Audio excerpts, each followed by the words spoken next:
It's the Daily Sludge video edition. Stick around because there's a lot of fun to be had today. We're going to try this Guinness black pepper mac and cheese. We're going to talk about hurricanes, and we're going to see what the magic lunchbox has in store for us today.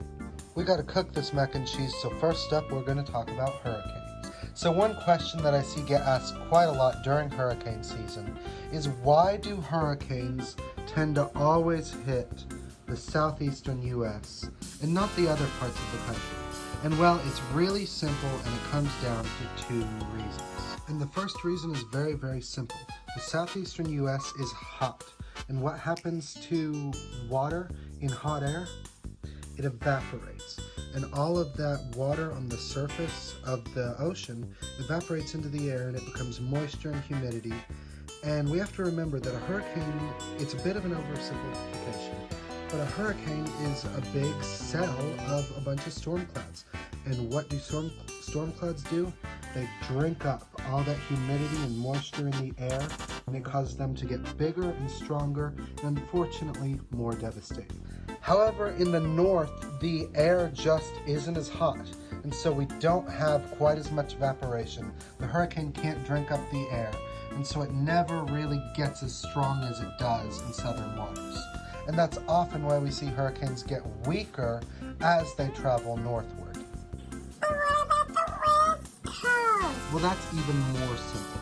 See, in the southeast, we see all this air here in the tropical Atlantic. It's all going right here into Florida and the Gulf of Mexico. But for the West Coast, it's a little bit of a different story.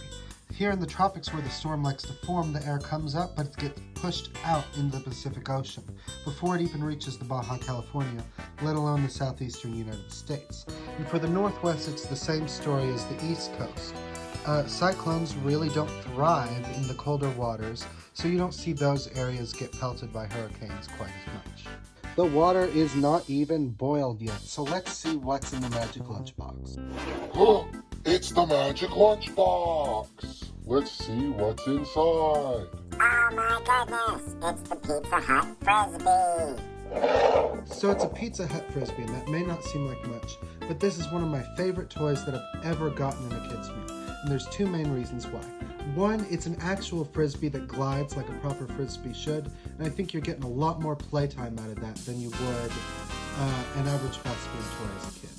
But two, and what I think is really cool about this, is that this is the plate that they serve your food on. It comes with the pan pizza and I believe some fries, and it's the plate that they actually bring out to your table and set down in front of you.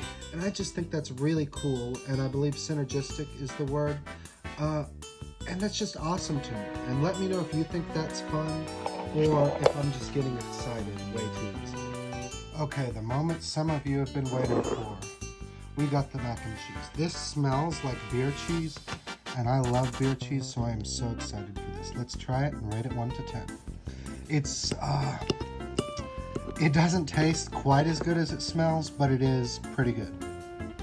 Yeah, it's a little bit under seasoned, so as is, I think I'd give it a 7 out of 10, I want to say. Okay, so a little bit of salt and some freshly cracked peppercorns, and I think that brings it up to an